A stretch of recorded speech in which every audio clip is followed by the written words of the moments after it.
روزہ کیوں رکھا جاتا ہے، اس کا مقصد کیا ہے؟ سویر سے لے کر شام تک بھوک اور پیاس کاٹنا آخر کیا مقصد رکھتا ہے؟ جبکہ سب کچھ موجود ہے۔ یہ خوراک بچاؤ مہم تو ہے نہیں، بلکہ ان دنوں کے اندر مومن کا رزق بڑھ جاتا ہے، رزق میں اضافہ ہو جاتا ہے، اخراجات زیادہ ہوتے ہیں۔ تو پھر جب اخراجات بھی زیادہ ہوتے ہیں، خوراک بھی وافر ہوتی ہے، تو پھر سویر سے لے کر شام تک بھوک کاٹنے کا کیا مقصد ہے؟ اللہ تعالیٰ جل شانہ جو اتنا پیار بندے سے کرتا ہے، وہ کیوں گوارا کرتا ہے کہ میرا بندہ اتنی بھوک کاٹے، اتنی پیاس کاٹے؟ ایک ماں گوارا نہیں کرتی کہ میرا بچہ بھوکا رہے، پیاسا رہے۔ بچہ بھوکا ہو تو ماں تڑپنے لگ جاتی ہے، اور اس کی بھوک مٹانے کے لیے اسے کسی کے گھر میں جا کے مزدوری کرنی پڑے، کسی دہلیز سے جا کے مانگنا پڑے، وہ اس کا پیٹ بجھانے کے لیے سب کچھ کر گزرتی ہے، اور وہ ہر دکھ جھیل لیتی ہے کہ میرا بیٹا کوئی تکلیف نہ سہے، میری اولاد کوئی دکھ نہ سہے۔ تو اولاد کے لیے ماں کے جذبات ہم دیکھتے ہیں، اور ان مراحل سے ہم گزرتا ہوا زمانے کو دیکھتے ہیں۔ تو بیٹے کے لیے ماں بھوک اور پیاس گوارا نہیں کرتی، تو جو 70 ماؤں سے زیادہ پیار کرتا ہے، اس نے کیسے گوارا کر لیا کہ میرا بندہ سویر سے لے کر شام تک بھوکا رہے، پیاس کی شدت کاٹے، بھوک کی شدت کاٹے۔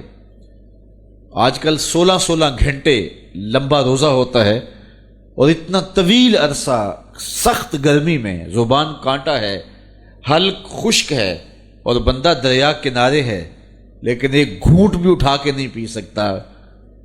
تو یہ کیسے رب نے چاہا جو 70 ماؤں سے زیادہ پیار کرتا ہے؟ ماں تو اس لیے پیار کرتی ہے نا کہ اس نے بیٹے کو جنم دیا ہے، اور اتنا پیار کرتی ہے کہ دنیا کے کسی ترازو پہ ماں کے پیار کو تولا نہیں جا سکتا۔ یہ سڑکوں کے کنارے پہ بڑے بڑے ہیوی کنڈے نصب کر دیے گئے ہیں، جس پر پورے کنٹینر تول لیے جاتے ہیں۔ تو میں کہا کرتا ہوں، آج تک مجھے کوئی ایسا کنڈا نہیں ملا جس پر ماں کے پیار کو بھی تولا جا سکے۔ اللہ نے اس کے سینے میں پیار رکھا ہے، تڑپتی ممتا رکھی ہے، اولاد کے لیے وہ جذبات رکھے ہیں کہ دنیا کے کسی ترازو پہ اس کا وزن نہیں کیا جا سکتا۔ پھر دوسری بات، آج بازار جائیں تو کوئی شے بھی آپ کو خالص نہیں ملتی، لیکن ماں کا پیار آج بھی کھرا ہے، ماں کا پیار آج بھی سچا ہے۔ اولاد کے لیے اس کے جذبات آج بھی جو ہیں وہ بالکل کھرے ہیں۔ اولاد کا پیٹ پالنے کے لیے کسی کے گھر کے برتن مانجنے پڑے تو ماں اس سے بھی گریز نہیں کرتی۔ شہر میں آ کر پڑھنے والوں بھول گئے ہو، کس کی ماں نے کتنا زیور بیچا ہے۔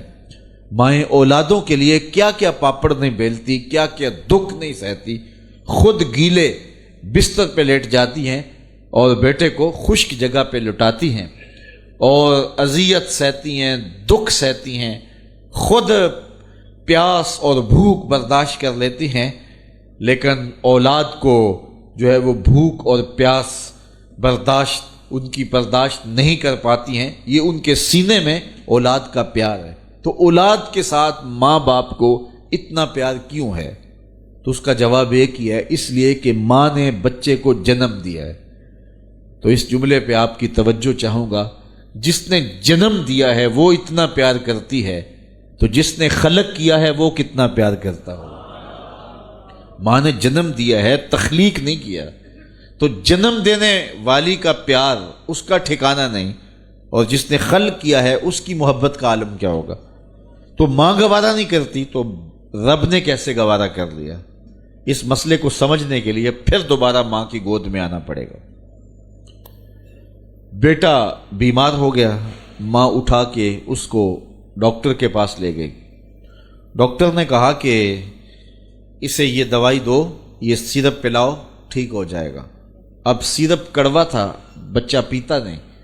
ماں نے اس کو زبردستی لٹایا، اس کا منہ کھولا، اور سختی سے اس کے منہ کے اندر کڑوے سیرپ کے چمچ انڈھیل رہی ہے۔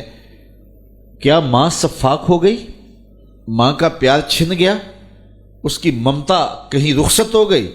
وہ جو بیٹے کی آنکھ میں ایک آنسو بھی گوارا نہیں کرتی تھی، تڑپ جاتی تھی، بیٹا چیخ رہا ہے، رو رہا ہے، ماں زبردستی اس کا منہ پکڑ کے کڑوا سیرپ اس کے حلق میں ٹپکا رہی ہے، تو اس کا جواب یہ ہے کہ ماں سفاک نہیں ہوئی، ماں ظالم نہیں ہوئی، اس کی ممتا نہیں چھنی، بلکہ بیٹا نہیں جانتا، ماں جانتی ہے، یہ چند لمحوں کی کڑواہٹ ہے، چند گھڑیوں کی تکلیف ہے، اس کا نتیجہ شفا کی صورت میں برآمد ہوگا۔ ماں کی نظر اس تڑپنے پہ نہیں، جو اس کا نتیجہ ہے ماں کی نگاہیں اس پہ لگی ہوئی ہیں، اور بیٹے کے پیار کی وجہ سے وقتی طور پہ اس کا یہ تڑپنا وہ گوارا کر لیتی ہے۔ جو 70 ماؤں سے زیادہ پیار کرتا ہے وہ جانتا ہے یہ چند لمحوں کی بھوک اور پیاس ہے، لیکن نتیجہ بڑا خوبصورت ہے، لعلکم تتقون، تقوی کا نور نصیب ہو جائے گا۔